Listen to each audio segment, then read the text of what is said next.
Hi guys, ഞങ്ങളുടെ പുതിയ വീഡിയോയിലേക്ക് എല്ലാവർക്കും സ്വാഗതം. ഇപ്പോൾ ഈവനിങ് ഒരു 4 ആയി.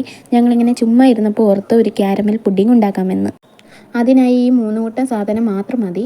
കുറച്ച് പാല്, 3 മുട്ട, കുറച്ച് പഞ്ചസാര, പിന്നെ വാനിലയുടെ എസൻസും.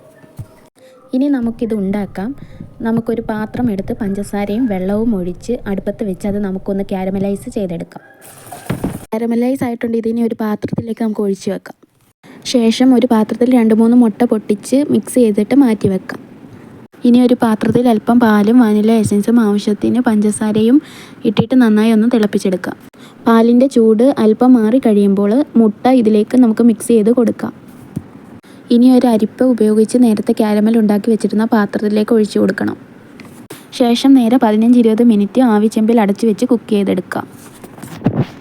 നമ്മുടെ ക്യാരമൽ പുഡിംഗ് ഇവിടെ റെഡി ആയിട്ടുണ്ട് ഗൈസ്. ഇത് പ്ലേറ്റിൽ കമിഴ്ത്തി വേണം ഇടാനായിട്ട്. അപ്പോൾ സംഭവം ഒരു സിമ്പിൾ ആൻഡ് അടിപൊളിയായിട്ടുള്ള ഒരു ഐറ്റമാണ്. ട്രൈ ചെയ്തിട്ട് ഒന്ന് ഫീഡ്ബാക്ക് അറിയിക്കുക. Bye from Lechu's vlog.